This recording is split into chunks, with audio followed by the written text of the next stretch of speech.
here, and thank you, each and every one of you, for coming. I'm very happy to see you. Now, I'm also asking you to just make yourself comfortable. Whatever you need, move the chairs, take your shoes off, just whatever it takes, because we'll be here together for 1 hour, and I would like you to be relaxed and just comfortable. And what we usually do in the beginning is say, take a deep breath.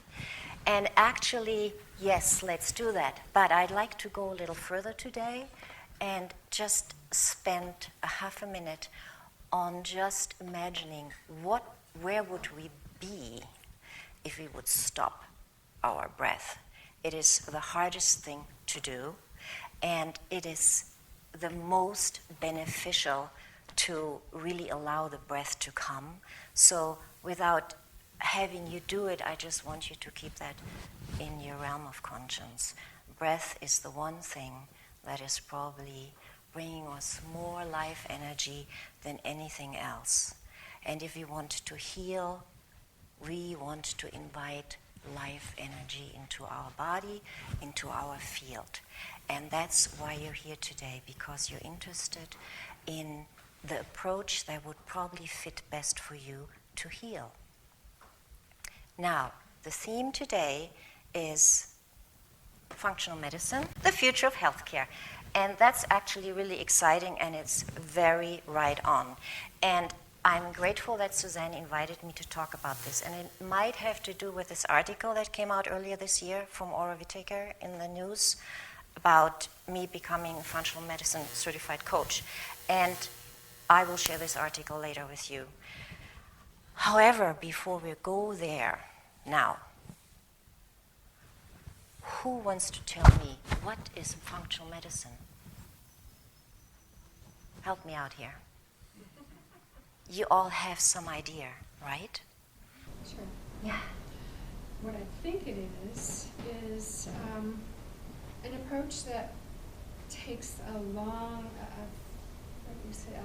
a view of a person from a distance, so that the further the practitioner or doctor stands back, they are able to gather more information and create a better picture of the health of the client, starting from in utero up to present time, and being able to see patterns of health and unhealth, and what one has led one to where they are now.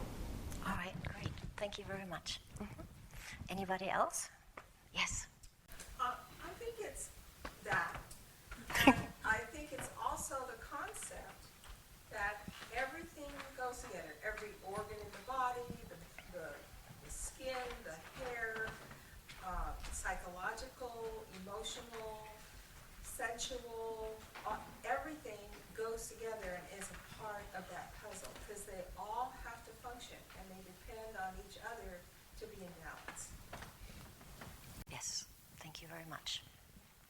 So, what I hear you say, that we are leaving the perspective of kind of dividing the human body in certain areas.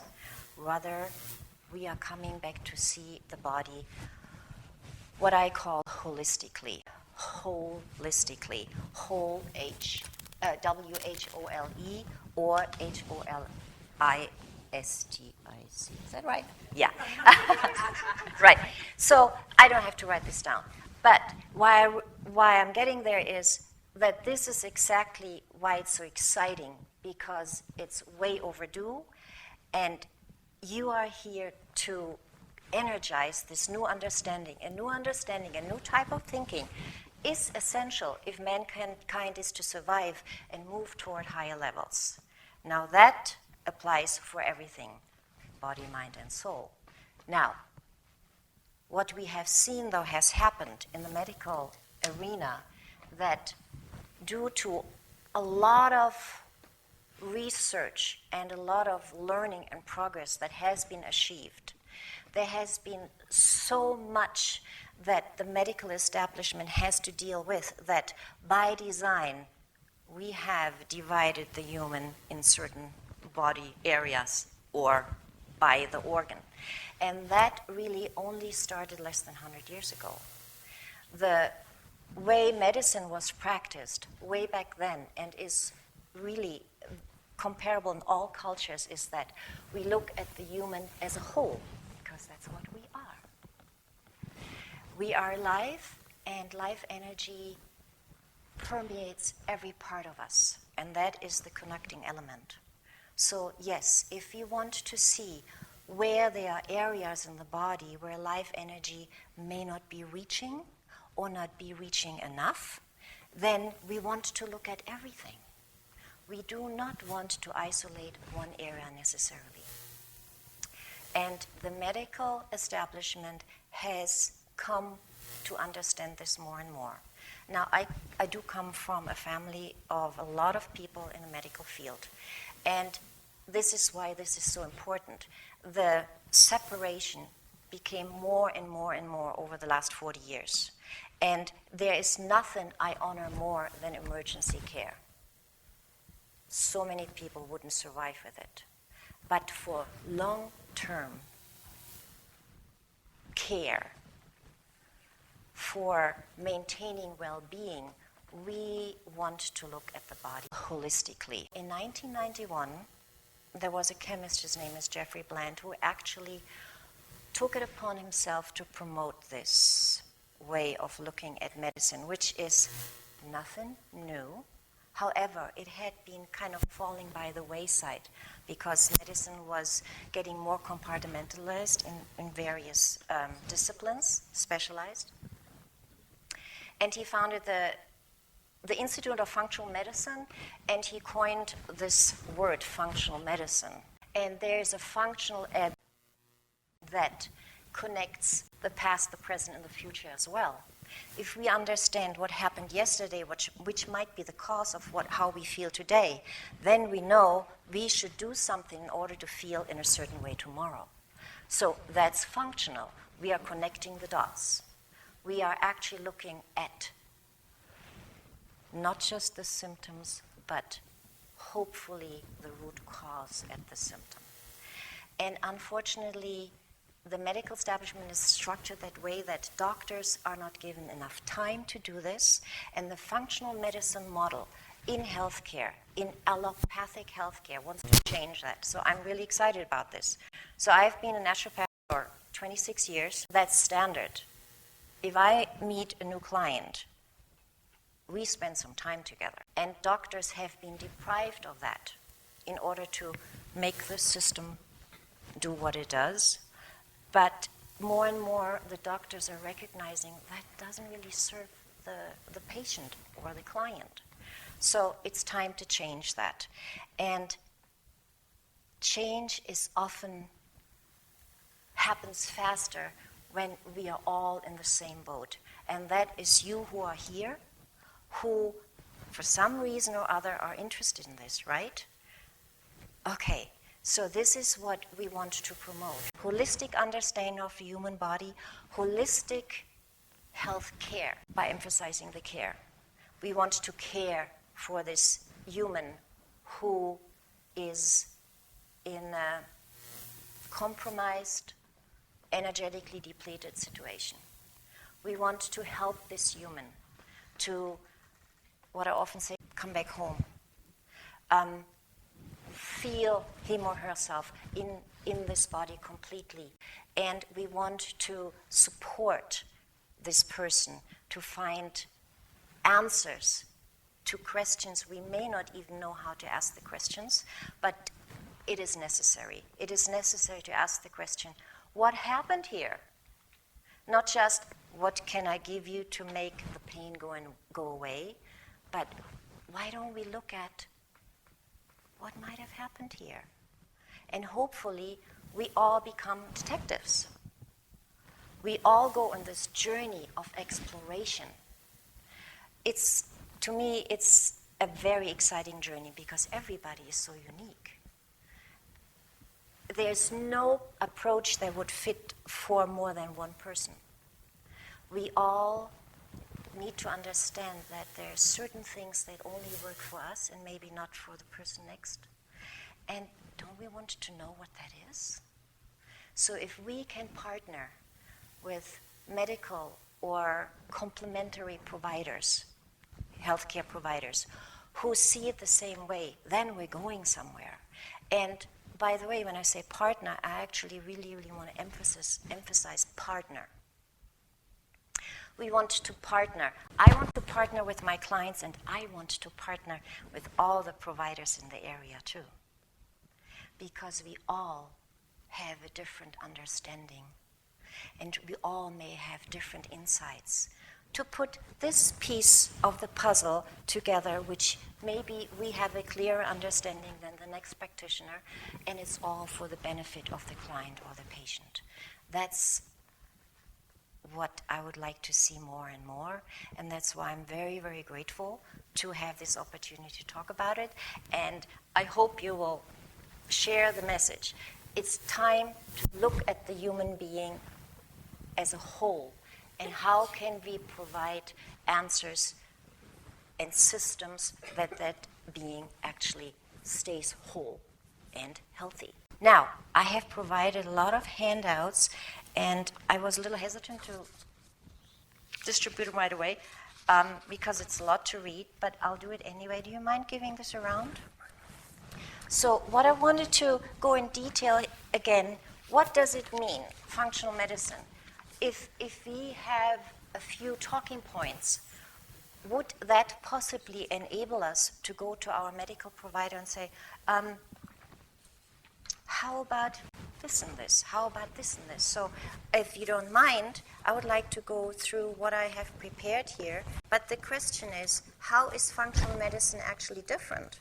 What are we doing now, or what do we hope to do? What is different from what has happened before? There would be a communication between all providers. Before we isolate a diagnosis, we want to look at all other areas of that particular person. What else is going on, and who else should we bring into the process of deciphering where to go with that? That's number one. Furthermore, it is important to ask for more personalization in healthcare, that we ask for being seen as unique as we truly are. And just because, let's say, one person's symptoms seem to be almost identical to another person's symptoms, yet these are two individuals. Let's look at them individually and see what is the history. And there are incredible tools, and you're probably aware of those too, which are functional medicine tools. It is that simple, and it's often not done, to create a timeline. Where has this person been? What has this person gone through? It's kind of what you say. Where are the antecedents? Where are the triggers? Where are mediators? How can we bring this all into a picture that makes sense, and not just to us, but primarily to the client or the patient? Because the client comes first. The client comes first, and the goal is that the client comes back home to wholeness. That's all what that is about. So it has to be personalized. That is, I think, the golden rule of functional medicine. It's a whole body approach, I said that already. It's holistic. And we can go actually look at this. What if we would encourage each other to not just approach a dis-ease, symptoms that are currently there, in order to get well, but what if we would find a way to approach our whole life from a holistic approach, that might actually prevent that we would then end up with disease. Does that make sense? Thank you. Being proactive, basically, that's what it is. In this sentence, being proactive, what does that mean? Does that mean, okay, I'm taking medication before I have symptoms? No. But it might mean that we would kind of look at what we actually are doing with our bodies and just for the fun of it, take a 24-hour section out of your life and just look at, what am I doing? Am I getting enough sleep? Am I drinking enough? What am I eating? When am I eating? How often am I eating? What is the environment? How am I connecting to the environment I find myself in? And what triggers could be in the environment that actually cause certain things with me? There's a lot of questions we could ask ourselves and make it like part of our lives, like brushing teeth, you know? What's going on with me? Rather than waiting for the next checkup with a medical provider who then would say, well, how's your diet? What have you been doing? And there's, just eating. But what are you eating? When are you eating? Is this food just feeding you, or is it nourishing you? Do you have anything that you're aware of that could be addressed, but just because it may be uncomfortable, you're just kind of pushing it under the rug? Is that a solution? Probably not. So functional medicine is actually functional before you actually need medicine. Look at your life holistically. Ask yourself, what am I doing with my life? Am I treating myself like I would kind of recommend to my best friend what they should do? That's always a great, great question. Like, am I treating myself well? Am I honoring my body? Am I respecting my body? Am I aware of clues that I am overdoing something or not doing something enough, or that I might be multitasking when it may not be appropriate?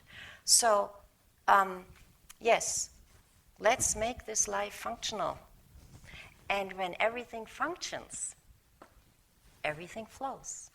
Life energy flows, and life is enjoyable, and you actually would experience yourself at a higher level of awareness, communication, and productivity, if you choose so. Now, it is a matter of seeing the body as a whole, yet being very open to organizing the parts. So where I like to start is, what are you putting into your body? Will be absorbed by your body and will be the building blocks for cellular renewal. And I would say that 15 times, because this is all there is.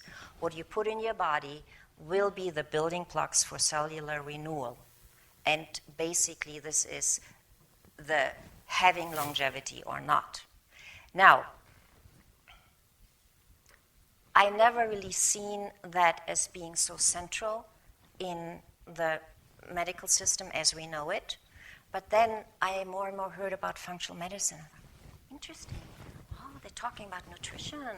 They're talking about nourishment. They're talking about balancing macronutrients and micronutrients. They're talking about disturbances in the gut, how they could affect other things. They could actually give you a headache. They're talking about this. They're making connections. I got really excited about this because this is naturopathy at its finest. So I decided, okay, I want to know what these people are doing. And so that's why I signed up for this program to become a functional medicine certified coach. And interestingly enough, I've been sitting for a year and going, yeah, yeah, yes, yes, yes. This is where we're going, yet this is also where we're reviving an understanding of this holistic approach, of naturopathy at its finest. That is a term that was coined about 100 years ago, and it actually was only brought up because already then traditional healthcare was starting to be divided. The traditional doctor used to use natural elements to help the body to balance. We all know that. And we don't have to go as far as back as the Middle Ages. Penicillin isn't even 100 years old. So this is not that long ago, but it has been put to the side. When you go to a medical doctor, you get a prescription, and you tell me, what is the percentage in your experience that these prescriptions are not based on natural substances? Okay. So this is what's coming back, and this is why I'm so incredibly excited. Functional medicine is open to changes in nutrition, employing herbs, employing micronutrients, that's minerals, that is things that are derived from the earth. They may be refined to a point, but they are not produced in a lab. And I'm not against labs. Actually, that's another really big part of functional medicine, which definitely has changed a lot in the field. Functional medicine, since the turn of the century, has come up with lab tests which weren't even on the horizon in the 1990s, because they have the understanding has grown that maybe, again, all the tests that were available are still not addressing all that can happen in a human body, because it's infinite, really.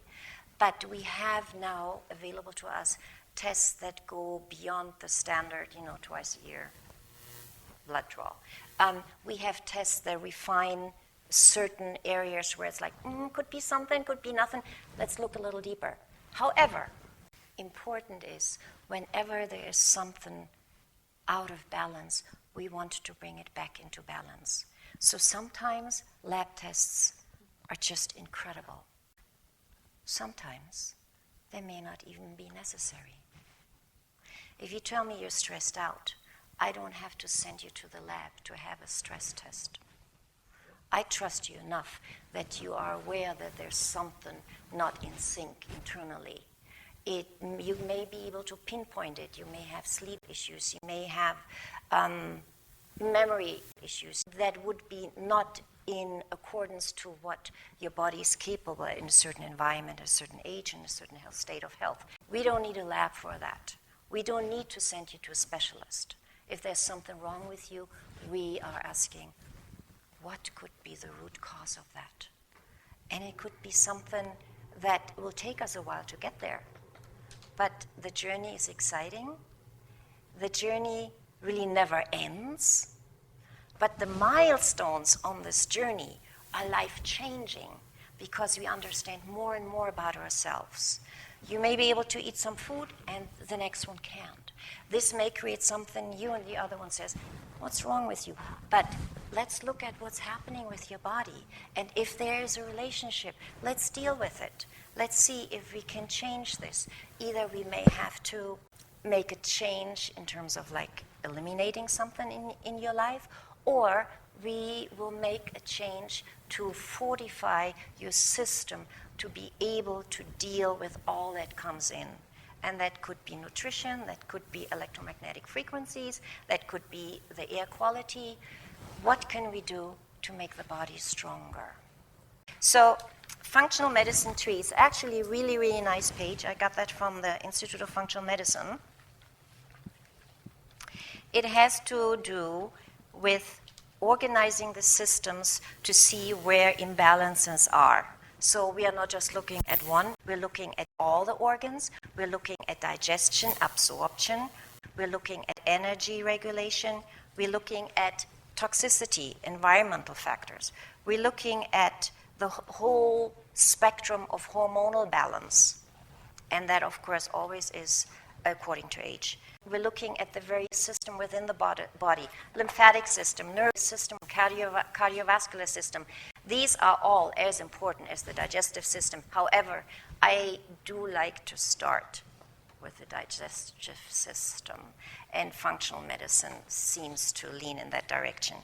And last but not least, musculoskeletal system. So we are not doing what our ancestors did. We are walking less, we are riding the horse less, we are not going on a hunt anymore. We have a much more sedative, I think is the word, sedative lifestyle. So we have to take that into account as well.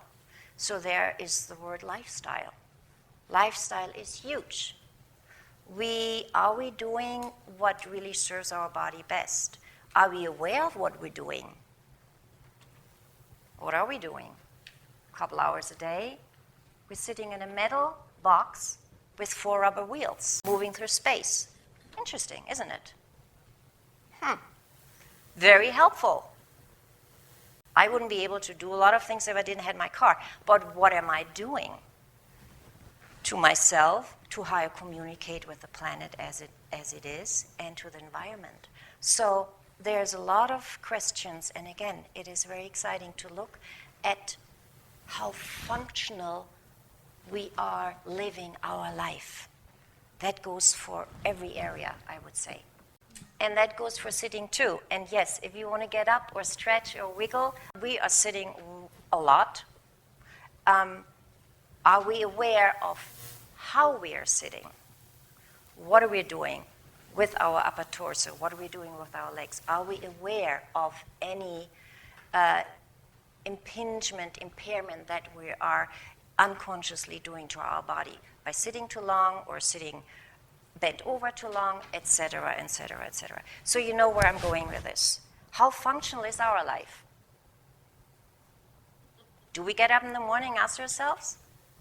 Might be a good question to ask, right? How functional is my life? And how functional can I make my life? That's even better, right? And what would that give me? It would allow me for more ease. Ease as the absence of dis-ease. And this is ultimately what I wish for each and every one on the planet and beyond. And I think we're entitled, while we are here or in any other realm, to live a life of ease, which then allows us to be really open and receptive to all the experiences that come our way, and that we have functional tools to process these experiences as well. If there's anything that came up in those last 20 minutes that I was speaking, and you feel like it's a good time to share, please do. If you have questions and I can answer them, I will. If I don't have the answer, I will do my very best to find a way for you to possibly get the answer.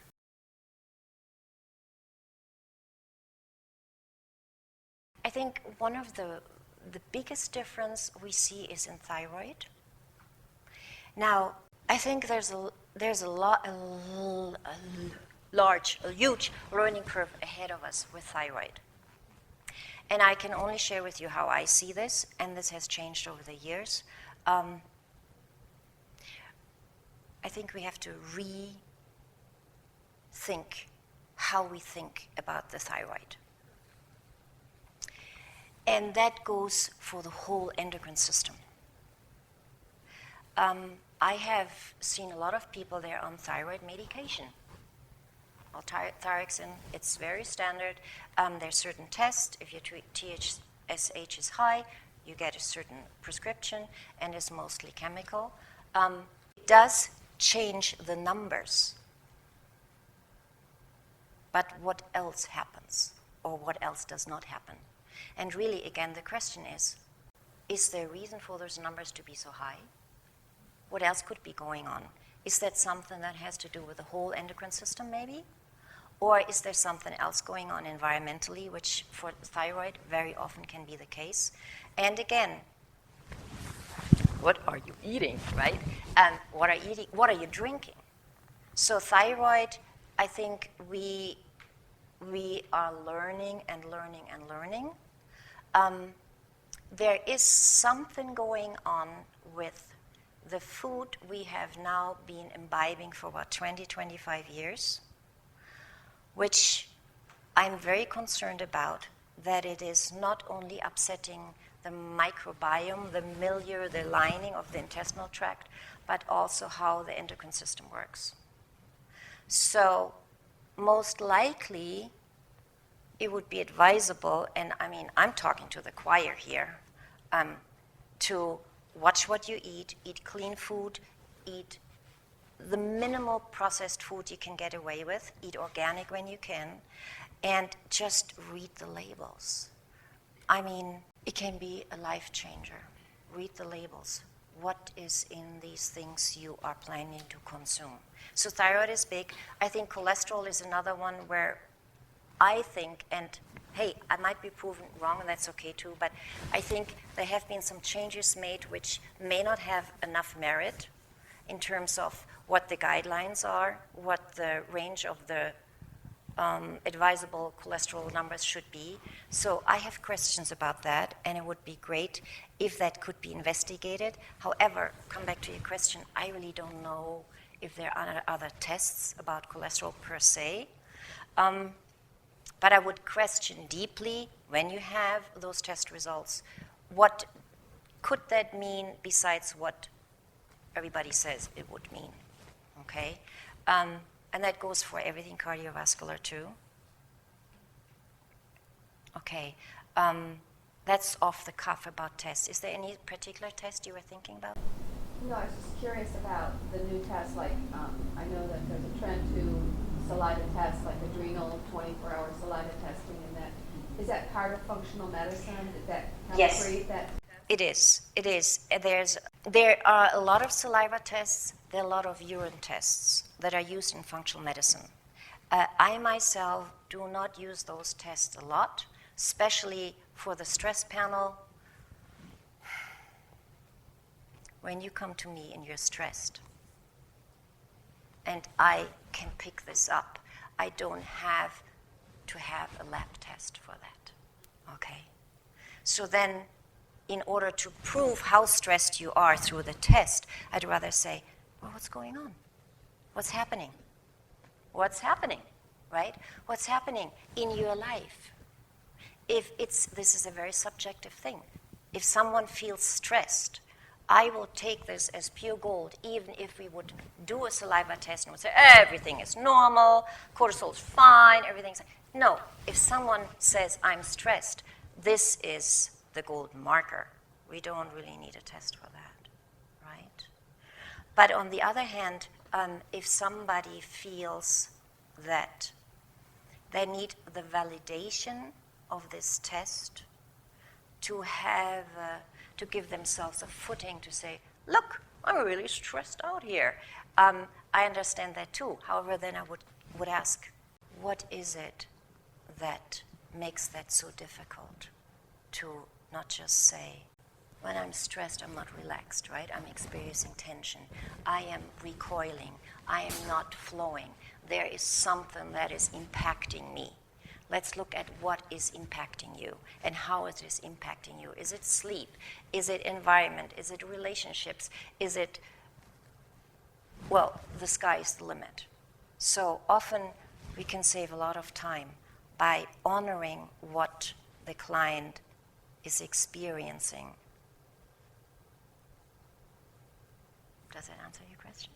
Is that like a starting point, in terms of how you diagnose or receive information from the client? I mean, is that like always kind of at square one approach? Yes. I would say we start about what symptoms are you aware of? And you're aware of something, otherwise you wouldn't come see me or any other provider. There's something that doesn't sit well, right? Something that doesn't sit well, and it's been probably going on for a long time, and it's not going away, and it just really influences the quality of your life. And you haven't been able to find solutions. You may have made changes, and there's something that is just not moving. That's when you reach out, and you honor yourself by reaching out and find somebody to talk about this. Because often, the provider can be a mirror and maybe reflect something that we ourselves are too close to see, or we may not be aware of. And as you know, the provider, me, will ask a gazillion questions, right? From a place of neutrality, because from the get-go, I don't really know what's going on with you. So I can ask questions which you would just kind of like throw out the window. I'm not going to ask myself that. However, what if exactly that question will give us something that is worth looking at. Yes. I'm really grateful that you're bringing all this knowledge to us and weaving it all together. I really appreciate that. It's uplifting to think that after all these years of medicine isolating things, that we're coming to a place of recognizing, as you're saying, holistic. Yeah. Although I'm not against supplements, but I probably have reduced it from what I used to do about 20 years ago. Because, yes, again, if there is a deficiency, why is there this deficiency? And before we say, oh, we can fix this, here's a pill, I would say, let's look at if we can find out why this is, and we still can use the pill, right? But there is something that has happened that brought the body to this point of either not having enough or not knowing what to do with a certain substance and so forth. So, yeah, however, when you mention breath again, and breath is the one thing I would talk about for hours, breath is the fuel, the food, the nourishment, the nutrition that actually encompasses everything we are. It goes far beyond what food does. It is really breath is the staff of life. Well, bread too, right? But you know what I mean? Breath. We wouldn't be here without breath. And existence has provided us with this incredible tool that just comes to us 24/7. You don't have to call anybody. You don't have to have any insurance. You don't have to talk to a provider. You don't have to have dishes or knives or forks. Breath just comes. And I'm referring back to what I said earlier. It's the hardest thing to stop the breath from coming in, which is thankfully so. So there is a nourishment that wants to feed us 24/7.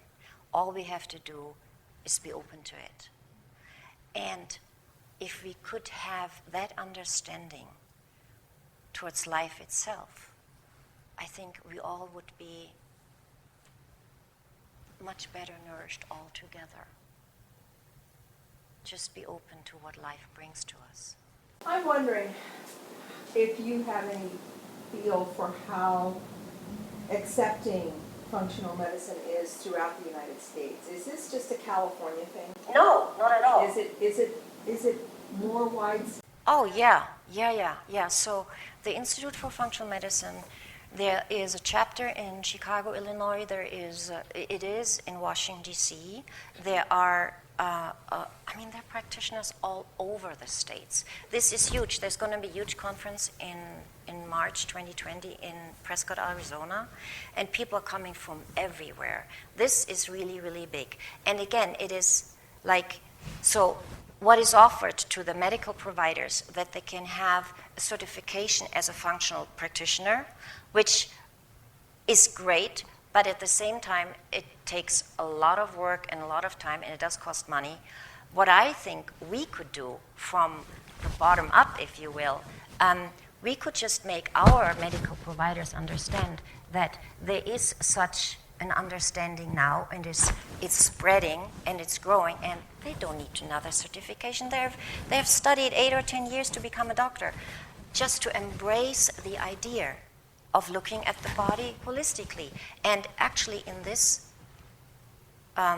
town or county, there are more and more doctors who are willing to do this, who are giving longer intro appointments, who are willing to partner with the other providers. And that, again, that's pure gold to me. Partnering with other providers. If one provider can't hold it all together for this patient or client, then let's just talk. What can we do? How can we provide a web of support that this particular person can come home to balance, to vital balance, and feel at ease again? It is all over the states, very excitingly so. There is thousands and thousands and thousands who are doing this now. This is the future of healthcare. I am not joking. So the thought, there's not that much difference then in what a test is that you would request if there were tests that you felt were necessary.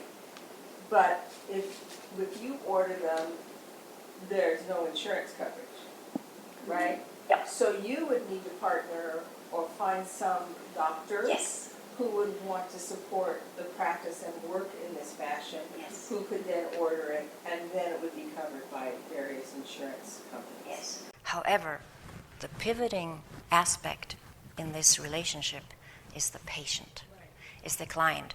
Goes to the doctor and says, look, I've talked to Claudia, and, well, we have found out some things, and I would like to share this with you. And we are also aware of certain options that are available through the medical system. And I would like to ask you, doctor, can we do this? And just recently, the doctor said, yes, let's do this. And what happened? An avalanche, in a good way. So we actually put in place some new testing and some new therapeutic protocols in this town, which now has been replicated already, like at an astounding rate. So we are all in this together, and we are magnifying the tools that work and are available. And yes, if someone has insurance, of course, I would love for the insurance to pick up the tab, of course. Yes. Can you say names of people that you recommend, or is that something you're not going to do in the context of this public? I don't know if I can.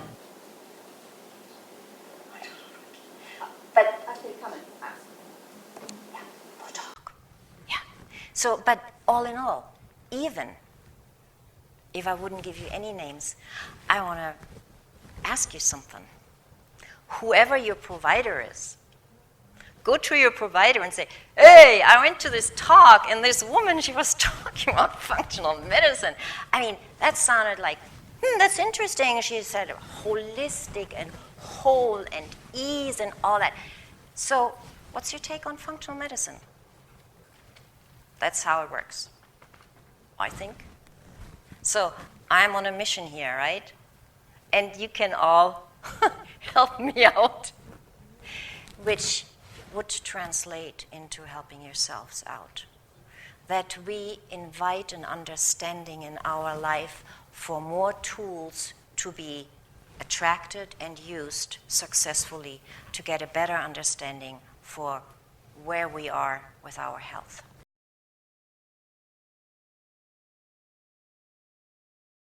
It's a digestive system, for sure. Yeah. And that really affects almost everyone. Interesting enough, some with obvious symptoms, some not. There's certain lifestyle principles that would be good for everyone, so we never come into this situation that we actually have really, really difficulties with our digestion. Yeah, I think digestion is huge, and it affects so much. You think your tummy is just fine, but your head is just exploding. Well, there may be a connection, right? So it's certainly worth looking at. Again, what we put in our body, it makes sense. So, well, we're almost out of time. I just really want to say thank you for coming, because you are the ones who are going to help all of us to carry this further. This is a beautiful calling, and I want to thank you for coming here, spending the time for this. It is for yourselves and for everyone you care about, that we encourage them too to go to the doctors and ask questions. We are entitled to ask questions in a respectful way. That's how we change things. Not pushing through, not just being mute. That doesn't help either. Ask questions. Find out if there are solutions we haven't had access to. Healthcare is undergoing a gentle revolution, and you're all a part of it. Thank you for coming. Thank you very much, Suzanne, for doing this every month. It does make a great difference, and there is a message we want to get out, and people are listening. So. I wanted to mention one thing. A lot of you may not know that we have an archive of all of our speaker events, thanks to our great videographer, Andy. So at avenues2wellness.org, you go to the top resources, and then you scroll down to speaker events archive, and we have, I think, 5 years now. How many, Andy, have we done? I think this is number 56. Number 56. So it's truly a treasure trove of information. And Claudia's will be on there in about a month